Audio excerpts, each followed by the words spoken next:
querido e bondoso Pai que estás nos céus, louvado, santificado seja o teu nome. Te agradecemos, Senhor, pela oportunidade que nos concede de estarmos aqui reunidos, buscando aprender a tua palavra. Mas te suplicamos, Senhor, que para isso nos conceda a presença do teu Santo Espírito, para guiar nossos pensamentos, nossos corações, tanto ao falar como ao ouvir. É o que te rogamos, sem mérito algum, mas em nome de Jesus. Amém.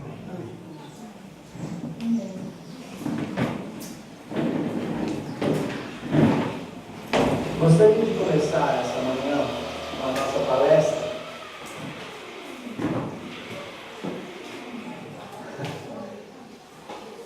analisando essa palavra, tsunami. O que isso poderia ter a ver com o terceiro Elias e a restauração da família? Eu quero que os irmãos se recordem um minuto. Em 2004, houve um terrível terremoto no Oceano Índico.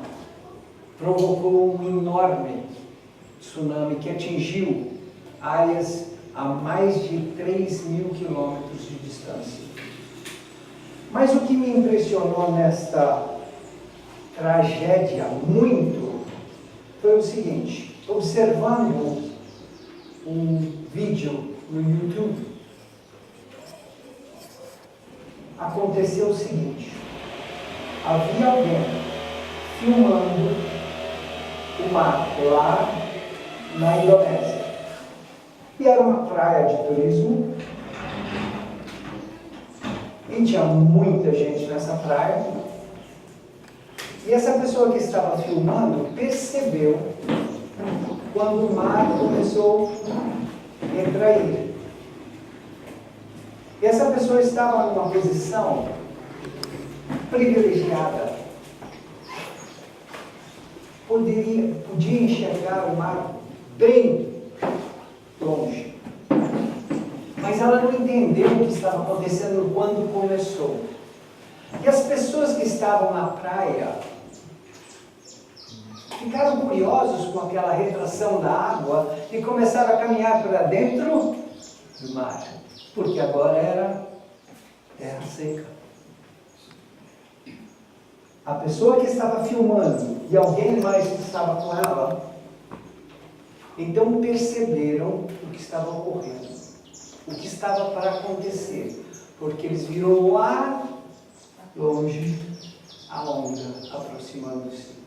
E começaram de uma forma muito audível tentar advertir aqueles que estavam na praia, mas eles estavam muito longe.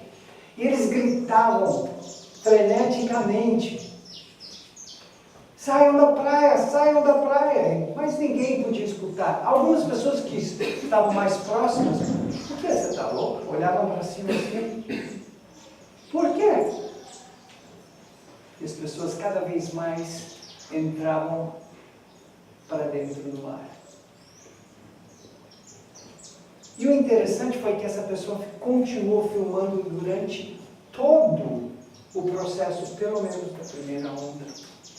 E tentava advertir, não parou um segundo, você fica até angustiado. Como é tão difícil advertir? Bem, aí a onda começa a entrar e pega, obviamente, muitos lá dentro. Uma situação totalmente infeliz. E a onda continua entrando. E eles continuam filmando. E agora eles estão advertindo aquelas pessoas que estavam nas ruas mais próximas. Ou tentando. E essas pessoas também foram, por falta de advertência, atropeladas pela onda. Aí você percebe que a onda está chegando muito próximo. Mas muito próximo mesmo. Aí a pessoa que está do lado gritando para os outros, de repente faz a menção. Onde que nós estamos? A onda vai pegar a gente. E a onda pega eles. E a onda pega eles. E por que eu estou mencionando este exemplo? Nós aqui estamos de uma forma privilegiada estudando a vontade de Deus. Nós cremos que nós acreditamos na verdade presente e que estamos bem informados do que está para acontecer. E às vezes até do que está acontecendo. Mas eu quero que nós prestemos atenção no exemplo que eu dei. As pessoas que estavam filmando estavam advertindo aos demais. Tinham todo o conhecimento do que estava ocorrendo, mas foram pegos de surpresa também.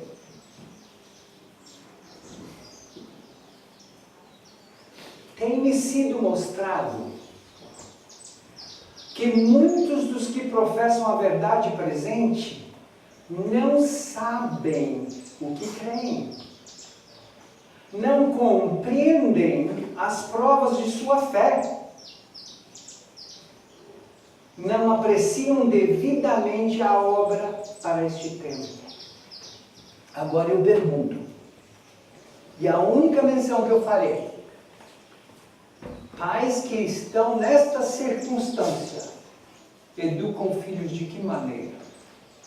Se eles mesmos não podem responder no que creem, como vão educar os filhos? Como vão convencer os filhos de seguir a Deus? Eu nasci no Rio de Janeiro. Sou adventista de berço. Meu pai era pastor, diretor de alguns colégios. Minha mãe sempre junto com ele fazia evangelismo, séries evangelísticas. Estudei em todos os meus anos de mocidade em colégios adventistas. Tive a oportunidade com meus pais de ir aos Estados Unidos e lá também estudei numa escola elementar chamada Sligo, depois numa escola secundária chamada Tacoma Academy. Portanto, de todas as maneiras possíveis, eu queria estar sendo bem educado. Mas aconteceu que ao atingir meus 15, 16 anos, eu encontrei uma encruzilhada na minha vida. Até então, eu tinha vivido a religião dos meus pais. Eu não entendia. Eu respeitava, obedecia, mas não sabia o porquê. Quando as coisas do mundo começaram a parecer mais atraentes, que logo isso acontece, eu tive que tomar uma decisão. E para não ser hipócrita, ficar com um pé lá e um pé cá, para o desgosto dos meus pais, eu saí da igreja. E eu digo sair da igreja, não deixei Jesus, eu saí da igreja, porque eu nunca conheci Jesus. Não tinha experiência alguma, então eu deixei a igreja. Muitos anos passaram. Muitos. Para confirmar o que o Mauro acabou de ler, o fato de você ser educado, mesmo quando rebelde, eventualmente você retorna. Passaram-se 30 e não sei quantos anos. E um dia, após meu pai ter falecido, eu ouvi a voz de Deus. Retornei para os braços de Jesus. Isso foi mais ou menos em 2000. Me rebatizei. E pensava então ser um verdadeiro adventista do sétimo dia. Estou fazendo a vontade de Deus, logo em seguida, por ser filho de pastor, tinha muita bagagem intelectual religiosa, conhecimento teórico. Tive oportunidades de ser diretor de escola sabatina e assim por diante, logo em seguida. E por muitos anos, até mais ou menos 2007, fui líder da igreja e estava satisfeito na minha condição religiosa. Estou fazendo a vontade de Deus. Eu era ocupado, gente, no sábado. Era o dia mais ocupado da minha vida. Infelizmente, negligenciava o que nós não podemos negligenciar: a família. Diga-se de passagem, o sábado não é para fazer trabalho missionário. O sábado é para a família e para o teu Criador. Você precisa desenvolver esse relacionamento. É a única maneira que você pode defender, sustentar a fé que você tem. 2007 chega. Eu estava fazendo um concerto num poste da minha casa. Estava, sei lá, 6, 7, 8 metros de altura. E eu precisei de uma ferramenta, pedi para minha filha mais do meio, vai lá embaixo, traz tal ferramenta. E ela pega o carro, desce. E como dava uns 800 metros mais ou menos, em uma estrada bem tortuosa, ela demorou um pouco. E eu estava em cima dessa escada, olhando para o vale que estava abaixo. E as montanhas do outro lado. E uma visão deslumbrante. E não sei porquê. Não sei por que te dizer, me deu vontade de orar. Eu orei. Mas foi uma oração muito sincera, mas muito simples, simplística, em relação ao que eu conheço hoje. Eu apenas pedi para Deus que perdoasse os meus pecados. Muito simples. E eu estava convencido que naquele momento eu estava salvo. Acontecesse o que pudesse acontecer, naquele momento eu estava salvo. Esta era a ideia que eu tinha da minha religião. Minha filha retorna, joga a ferramenta para mim. Ao tentar alcançar a ferramenta, eu encosto minha cabeça num fio energizado e caio de cabeça no chão. As minhas filhas assistindo disseram que eu quiquei, que nem bola no chão. Quero que vocês compreendam, naquela época eu pesava 117 quilos.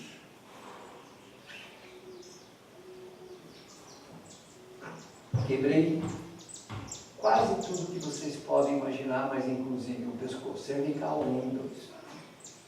Estou vivo, sou um milagre ambulante. Se vocês nunca viram um milagre antes, olhem bem. De muitas formas, eu sou um milagre. Amém.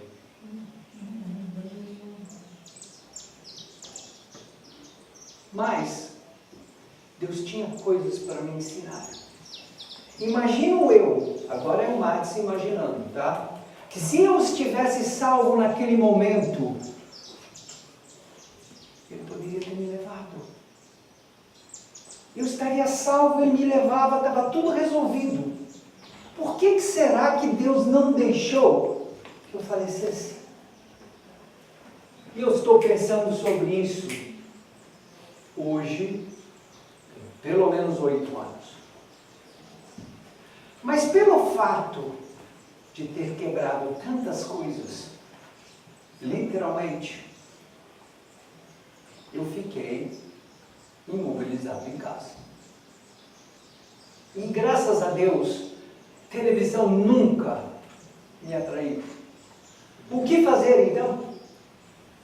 E o irmão da igreja, eu me lembro, trouxe um pedestal similar a esse, só que um pouquinho mais baixo, porque eu sentava numa cadeira de papai, com os 2 braços engessados e fixados dessa forma, o pescoço em, sei lá, como se chamava aquele negócio?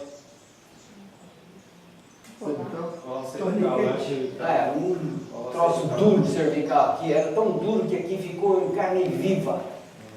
Mas enfim, eu não tinha o que fazer. Ele me trouxe esse pedestal e disse, por que você não põe? Ideia boa, porque eu gostava muito de ler. Aí, o que ler? Segunda escolha, né? Eu tinha o Desejado de Todas as Nações. Um livro grosso, gente.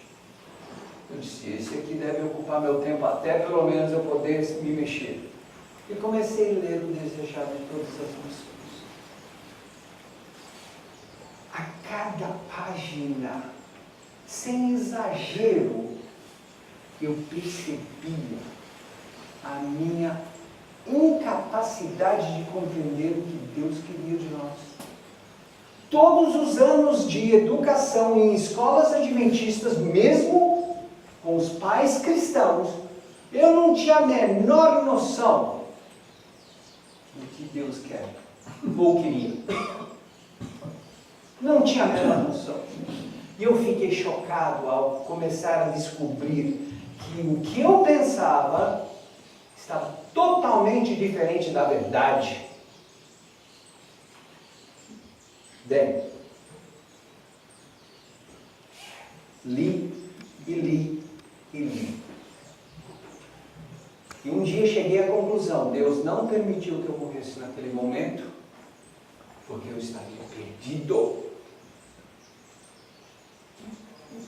Cheguei a essa conclusão, lendo Espírito de Profecia, Bíblia. Bem,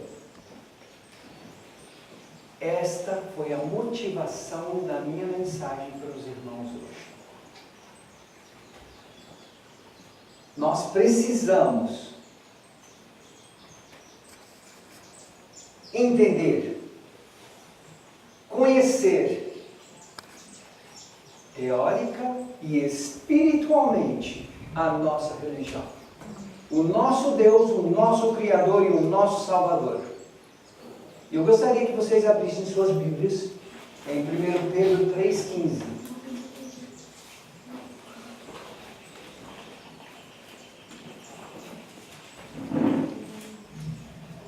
Este livro é vivo. Eu vou mostrar o versículo aqui. Mas é muito importante que vocês tenham a Bíblia aberta. Vamos lá. Antes, santificai ao Senhor Deus em vossos corações, e estais sempre preparados para responder com mansidão e temor a qualquer que vos pedir a razão da esperança que há em vós. É uma obrigação que Deus nos deu Gente, eu quero um culto racional. Não me interessa ter robozinhos. Se esse fosse o caso, ele tinha acabado com todo esse problema há milhares de anos atrás. Deus quer um culto racional. Ele quer a tua atenção, a minha atenção.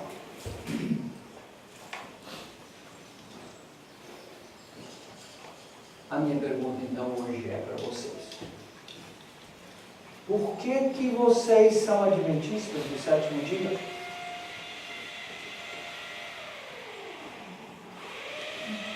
Qual é o motivo que vocês não são batistas do sétimo dia?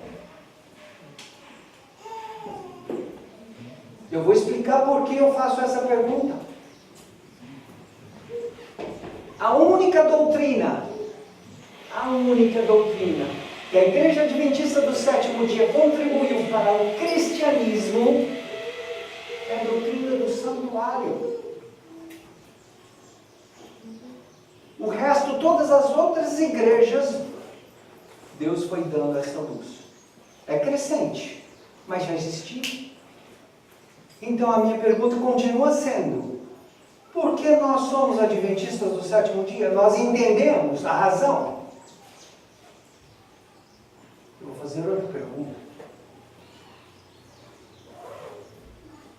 Por que buscamos obedecer a Deus? O que está por trás da razão que nós queremos obedecer a Deus? Ou buscamos obedecer a Deus? Porque eu vou descrever um detalhe para vocês. Eu tinha 13 anos de idade, 12 anos de idade, quando eu fui batizado pela primeira vez. Eu não queria obedecer a Deus. Eu o fazia porque meu pai mandava. Então a pergunta continua sendo: o que está por trás dessa busca frenética, eu acho, de algumas formas, pela qual nós tentamos obedecer a Deus? Eu espero que durante os próximos 2 dias e meio, nós possamos chegar a uma conclusão, tanto intelectual como espiritual. Mas para podermos responder a essas duas perguntas, nós precisamos primeiramente analisar o contexto. O que está por trás de tudo isso aqui? Então isso é o que nós vamos começar a fazer. Nós vamos analisar o que está por trás, o que nós não vemos, mas precisamos entender, porque isto provoca as nossas ações e reações. E segundo, a única coisa que a Igreja Adventista trouxe para o cristianismo, a compreensão do santuário. E nós como povo adventista do sétimo dia, precisamos ter essa compreensão de uma forma prática. Amém. Não teórica. Amém. Prática, gente. O santuário é um caminho que Deus nos deu. E ele precisa ser compreendido de uma forma experimental. Amém. Então, vamos fazer a tentativa nesta manhã de começar a caminhar para aprendermos as influências do grande conflito e do caminho, a solução que Deus deu para nós. Vamos lá. Eu gostaria que vocês abrissem suas Bíblias no livro de Jó. Para mim, Jó tem um perfeito exemplo dos detalhes do grande conflito. Perfeito exemplo. Nós temos uma conversa que ocorre entre Deus e Satanás e que está se referindo a um de nós. Vamos ler Jó 1, versículo 6, e nós vamos ler até o versículo 11. Todos já acharam? É importante que vocês vejam isso em suas Bíblias.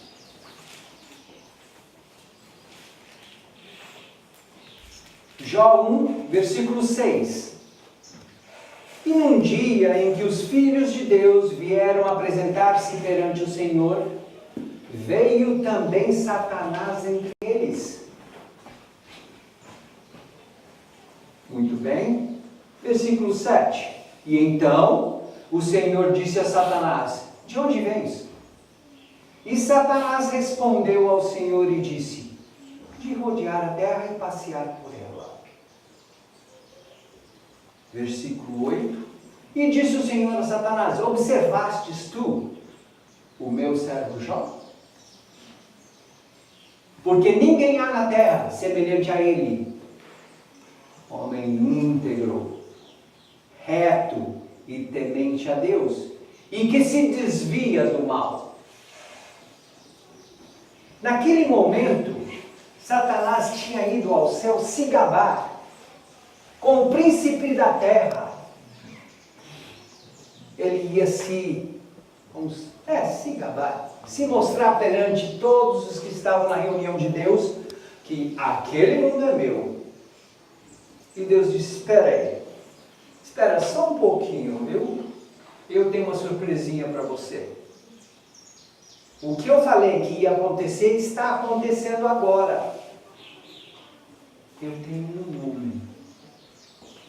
Por enquanto é um homem íntegro e reto, que me obedece. E não o faz porque eu o imponho. Bem, vamos deixar a Bíblia contar a história. Então, no versículo 9 nós temos: então respondeu Satanás ao Senhor e disse: porventura teme Jó a Deus debalde? Ou à toa? Será que ele faz isso sem motivo nenhum? E aqui está uma das razões que nós precisamos estudar essa situação muito de perto. Porque muitos de nós, quando respondemos qual é a razão que você obedece a Deus, damos a resposta errada. Porque nós não sabemos por que deveríamos obedecer a Deus. Eu vou perguntar, quem quiser responder, eu aceito uma resposta. Por que vocês obedecem a Deus? Eu obedeço por amor. Quem falou isso? Beleza, obedece por amor. A motivação correta. Mas tem algo por trás, porque eu quero que vocês sejam sinceros com vocês mesmos. É importante que o coração seja analisado. E não precisam fazer essa resposta em voz alta. Mas eu tenho encontrado em muitas situações, já fiz essa mensagem de forma um pouco alterada em algumas igrejas. E a resposta muito frequente: para ir para o céu. Para ir para o céu. E olha aqui o que Satanás está falando. Porventura teme Jó a Deus debalde? Claro que Jó te obedece. Ele tem interesse no que você vai dar para ele.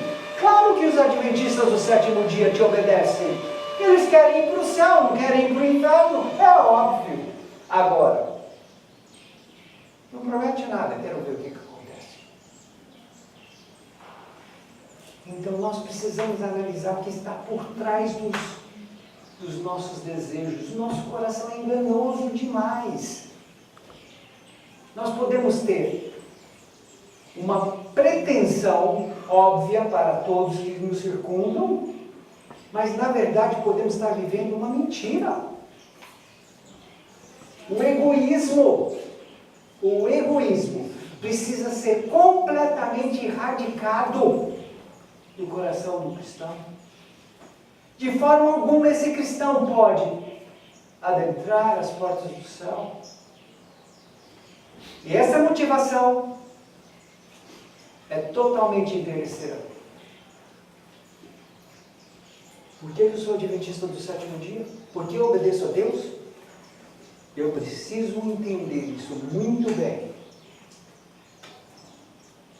Talvez no primeiro momento seja até válido apresentar essa possibilidade.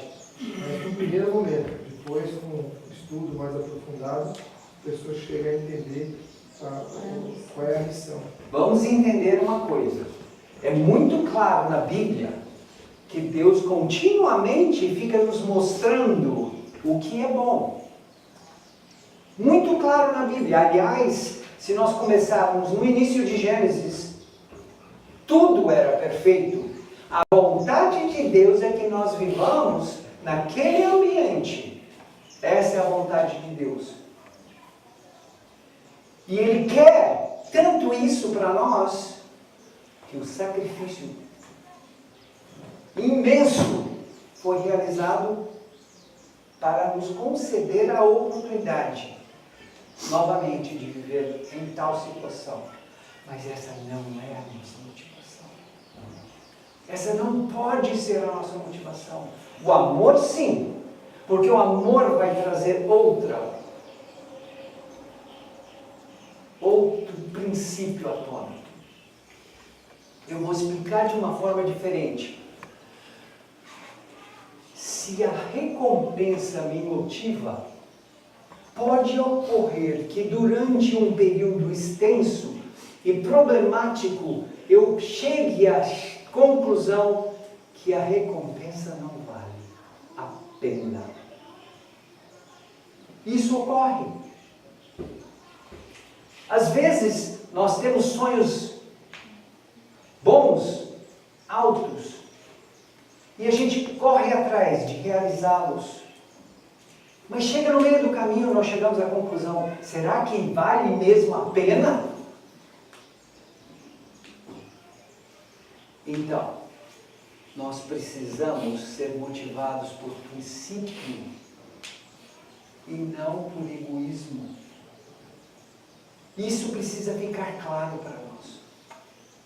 Nós precisamos ser motivados pelo amor.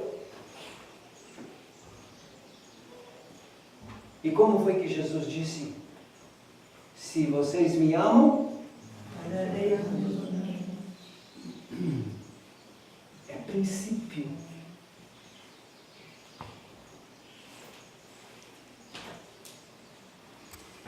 Aí, no versículo 11 nós temos: mas estende a tua mão e toca-lhe. Desculpa. Não, eu 10. Eu não li o 10. Vamos voltar para o 10. Porventura tu não cercastes de sede a ele e a sua casa e a tudo quanto tem? A obra de suas mãos abençoastes e o seu gado se tem aumentado na terra? Você não prometeu o céu para o adventista? É a mesma coisa. Satanás continua fazendo a mesma acusação, só muda o personagem. Mas estende a tua mão e toca-lhe em tudo quanto tem, e verás se não blasfema contra ti e tua face. Nós sabemos o resultado dessa história. Jó realmente era um homem íntegro e fiel. Um exemplo dos 144 mil. Então, precisamos agora, nós tivemos um vislumbre desse conflito, desse grande conflito. Qual é esse grande conflito? Como é que a gente pode pôr um pingo no i desse grande conflito?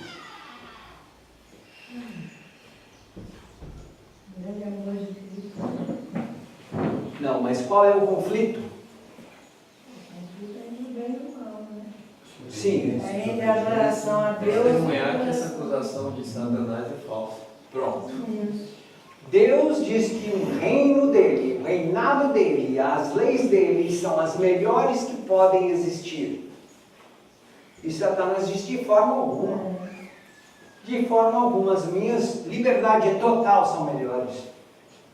E nós estamos agora vivendo estes milhares de anos, porque Deus não quer forçar goela abaixo de ninguém a sua vontade. Então ele pacientemente aguarda para que todos sejam convencidos que o seu reino é o melhor. Tá? Deixa eu só esclarecer uma coisa. Esclarecer talvez não. Eu vou fazer uma outra afirmação agora. Eu não estou falando nada de novo, vocês não escutaram antes. Nadinha. Nadinha do que eu estou falando é novo. Nada. Os anjos que ficaram nos céus, que foram convencidos por Cristo a retornarem, que participaram, começaram na participação da rebeldia de Satanás, tinham, até o momento que Cristo estava na cruz, uma certa simpatia para com Satanás. Olha como Deus é bom. Olha como Deus é bom. Os anjos tiveram dúvida de Deus e Deus não os pôs para fora do céu. Ele disse: não, você tem dúvida? Me obedeça. Me dê tempo de provar para vocês. E vocês verão. Isso não se constituiu em pecado para os anjos. E eles ficaram no céu obedecendo a Deus. Vamos pôr de outra maneira, amando a Deus. Até que foram convencidos pelas ações, pelos frutos, de que realmente o reino de Deus é o melhor. Beleza? Nós estamos aqui hoje discutindo algo que nós já compreendemos. Mas eu quero te perguntar, agora com toda sinceridade, sabendo desse grande conflito, o que mudou na nossa vida do dia a dia? O que mudou? Adianta alguma coisa eu ter a informação intelectual, se eu não permito que a verdade transforme a mim? De nada serve. O que mudou a minha vida depois que eu cheguei à conscientização de que há um grande conflito, que eu faço parte desse conflito. Eu sou, ou poderei ser, a prova.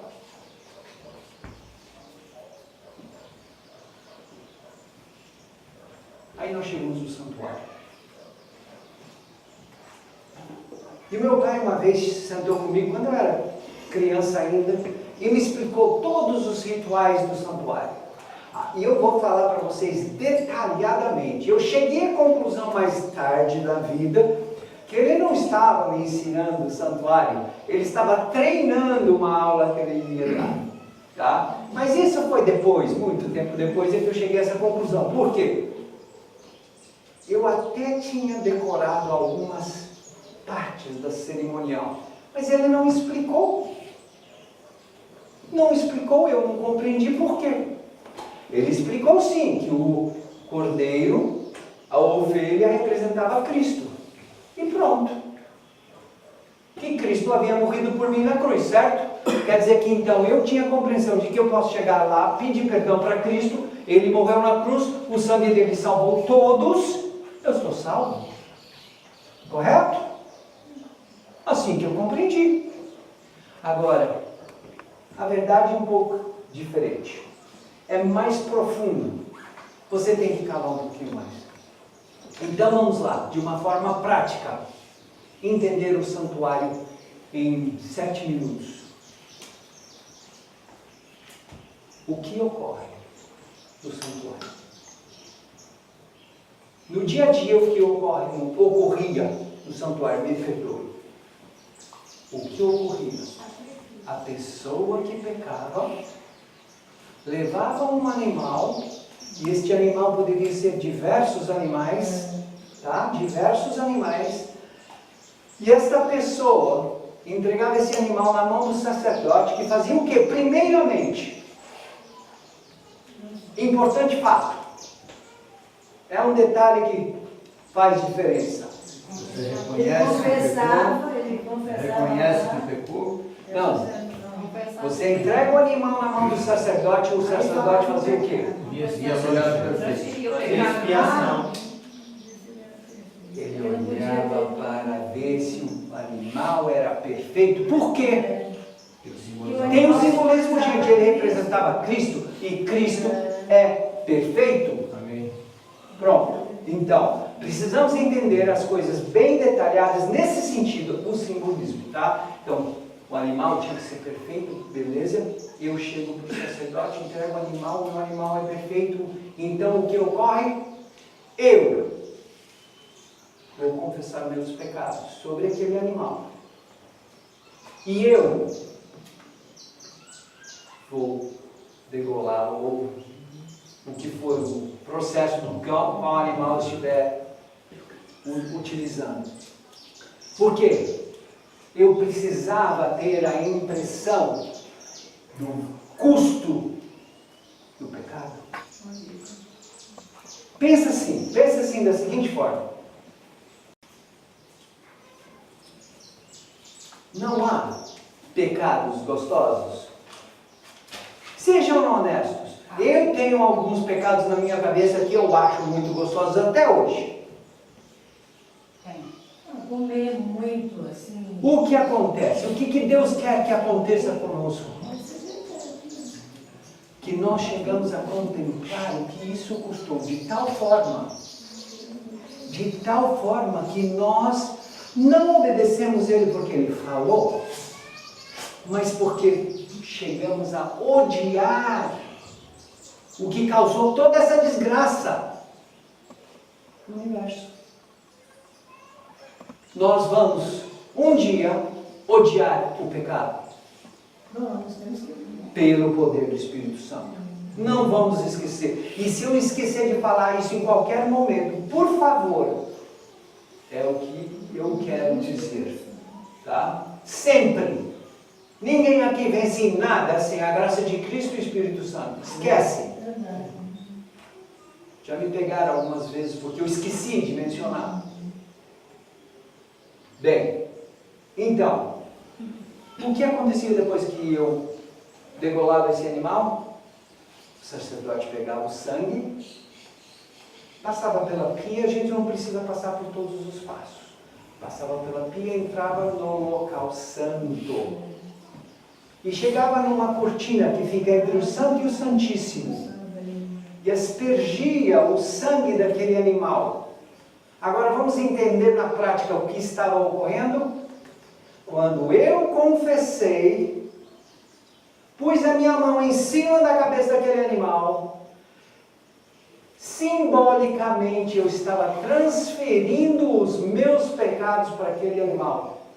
E ele pagou a penalidade do pecado. Ele, aquele animal, simbolicamente. Então, no sangue estavam os meus pecados.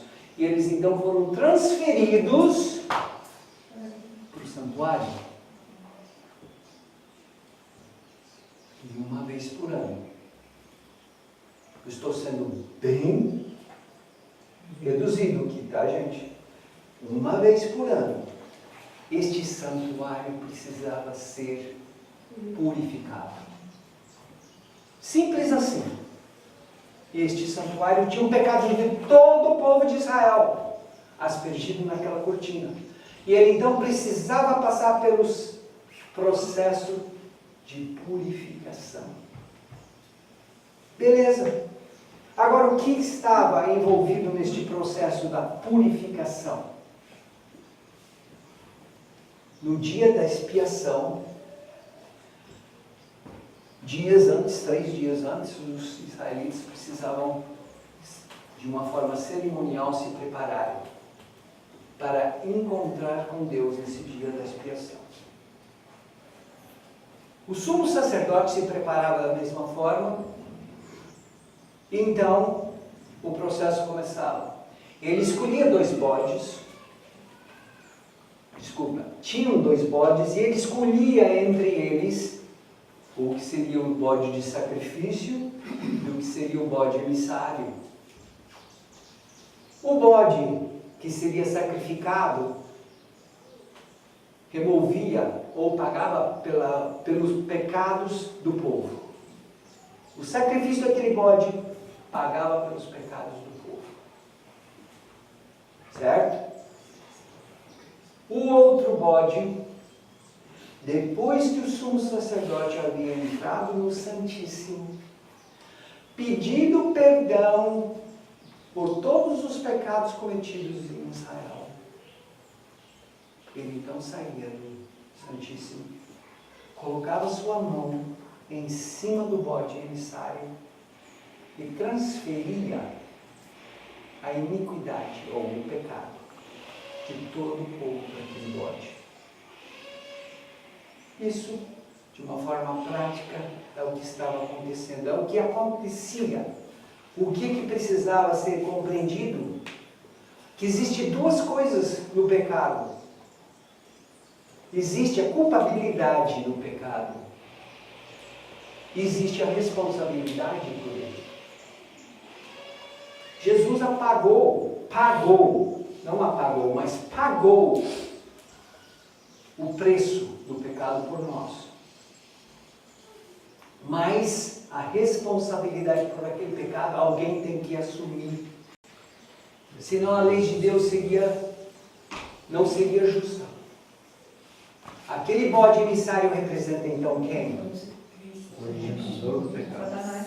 O originador do pecado. O segundo, né? Que vai levar no deserto. O emissário que seria levado para o deserto. Esse bode, então, com o pecado de todos, vai ser levado por um homem designado, e depois, outra hora, nós podemos falar mais detalhadamente sobre este homem. Levava este bode para o deserto, de uma forma que este bode não conseguisse voltar. E só então o povo poderia se sentir perdoado e apagado os seus pecados. Esse cerimonial acontecia uma vez por ano. Acontece o seguinte: uma vez por ano, no grande dia da expiação, o sacerdote entrava no lugar santíssimo para a purificação do santuário. Cristo em seu santuário, página 35. No dia da expiação, 2 bodes eram trazidos à porta do tabernáculo e lançavam-se sorte sobre eles. Uma sorte pelo Senhor e a outra sorte pelo bode emissário. Então, quem era o Senhor? Não. Quem é o Senhor? Que bode representava que Senhor? Gente, nós precisamos compreender. Quem morreu por nós? Então, nós precisamos ter convicção. Cristo. O Senhor é Cristo.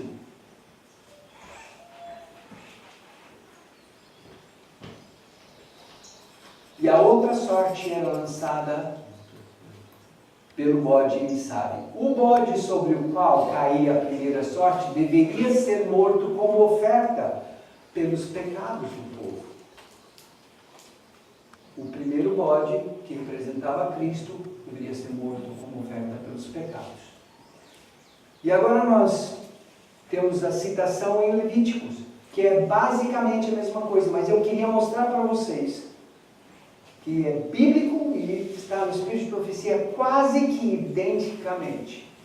E Arão porá ambas as suas mãos sobre a cabeça do bode vivo, e sobre ele confessará todas as iniquidades dos filhos de Israel. Por que Arão colocava a mão sobre o bode vivo? Para transferir os pecados para ele. E o outro? Os dois não estavam vivos? Mas vinha ser sacrificado, né? Vamos entender. Para não haver confusão, neste momento só tinha um vivo. O outro já tinha sido sacrificado. E todas as suas transgressões, segundo todos os seus pecados, e os porá sobre a cabeça do bode e enviá-lo-á ao deserto pela mão de um homem designado para isso.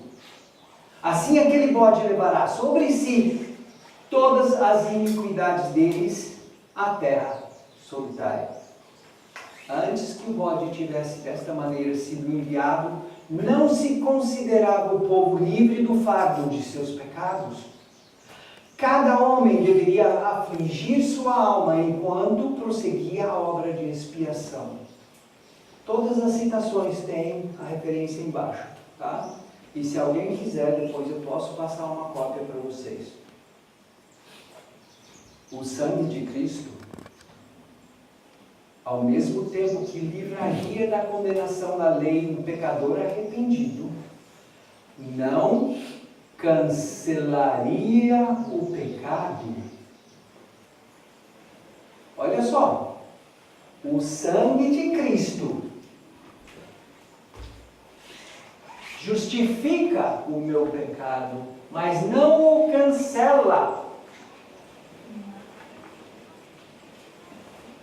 Ninguém compreende isso fora da igreja adventista. E dentro da igreja adventista nós temos certa dificuldade de compreensão desse fato. Tá? Este ficaria registrado no santuário até a expiação final. Consequência da doutrina do santuário é a expiação final. O julgamento final. A grande dificuldade que eu observo assim, as pessoas entenderem isso, que eu tive até compreender a doutrina do santuário, é que na nossa mente muitas vezes foge a ideia de que existe verdadeiramente um tribunal no céu e que Deus é que está sendo julgado. Este é o ponto. E é prova, como aqui na terra tem provas, tem defesa, é um julgamento. Exatamente. Este é o ponto. Nós não temos a compreensão deste julgamento que ocorre, que está em andamento neste momento. E nossas obras, nós estamos sendo julgados por nossas obras, tá? Não duvidem disso em nenhum momento. Você não será salvo pela sua obra, mas você vai ser julgado pela sua obra. Você vai ser salvo pela sua fé, pelo sangue de Cristo, mas você vai ser julgado pelas suas obras. Por quê? Temos que compreender por quê. Deus não é onisciente. Por que Ele precisa ficar esperando as minhas obras para me salvar? Nós vamos testemunhar do universo se o amor de Deus transformou a gente e fez a gente abandonar o pecado. Gente, Pelos conhecereis. Estão olhando, expectativa. Né? se Deus está sendo julgado, quem é que está duvidando de Deus? Não somos nós. Nós somos os réus também. Os anjos. Certo? Os anjos estão em expectativa. Mas os outros Os mundos, outros mundos também. eles é que estão interessados para ver, será que a maneira de Deus realmente funciona? E tem mais um quesito, porque eles viram lá na cruz o resultado da maneira de Deus. Jesus viveu uma vida como ser humano perfeitamente, então Deus estava certo. Era possível para um homem viver a lei dele perfeitamente, mas foi um. Nós podemos ser réus ou testemunhas. Né? Depende do que Aí é que está. Na questão da expiação final, nós vamos ocupar, eu espero sinceramente que nós sejamos testemunhas. Amém. Testemunhas. Porque o resto do universo diz, é impossível você pegar o Max, trazer ele aqui para o céu e fazer ele viver sem pecar. Ele não presta. Ele já tem 6.000 anos de pecado nas costas, hereditariamente. Ele ama ceder às paixões, ao apetite. É impossível, Senhor, o Senhor transformar esse ser para viver aqui com a gente. Mas neste momento, na expiação final, nós seremos testemunhos vivos de que o poder de Deus pode se transformar. Amém? Amém. Deus. Assim, no cerimonial típico, o sangue da oferta pelo pecado removido, do penitente o pecado, mas este permanecia no santuário até o dia da expiação. Vocês estão vendo a relação, certo? Acontecia lá e acontece hoje. Rapidamente, eu tenho que acabar. Daniel 8, 14. Não vou deixar vocês procurarem. E ele me disse, até 12.000. e 300 tardes e manhãs. E o santuário será purificado. Nós estamos no processo. Já acabaram esses 2.300 tardes e manhãs? Sim, já. Gente, eu estou com medo de vocês. Não tem convicção nesse grupo. Já passou. Meu Deus, não. Quando que acabou? 1844. Aleluia. 1844. Tem um montão de anos que a gente já está nesse dia simbólico da expiação. Tá? Tempo emprestado. Agora, a última coisa. Achamos no grande dia de expiação e a santa obra de Cristo em favor do povo de Deus, que transcorre presentemente no santuário celestial, deveria ser nosso estudo permanente. Agora, tem algum motivo? Porque isso deveria ser nosso estudo permanente. Nós não somos os mais inteligentes seres do universo, mas também, se fosse uma coisa muito simples, não levaria à permanência do estudo, certo? Então, tem razões que nós ainda não enxergamos porque deveríamos estudar esse assunto permanentemente. Deveríamos ensinar nossos filhos quem? Nossos filhos? Só depois que nós pudermos compreender. Porque senão antes a gente não ensina nada. Sobre o significado do dia típico da expiação. E que era um tempo especial de grande humilhação e confissão dos pecados a Deus. Não de festa e comemorações. Amém. E agora, terminando, o dia antitípico da expiação deve ter o mesmo caráter. Amanhã nós vamos estudar um pouquinho do que ocorria no dia da expiação, para compreendermos que caráter é esse do dia. Como é que nós deveríamos estar vivendo neste dia? Porque nós estamos vivendo este dia. Afligindo nossas almas, Jesus.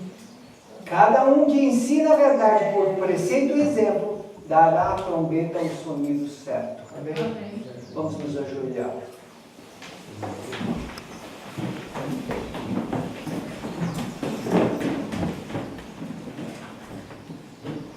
Querido Pai que estás nos céus, louvado, santificado e glorificado seja o teu nome.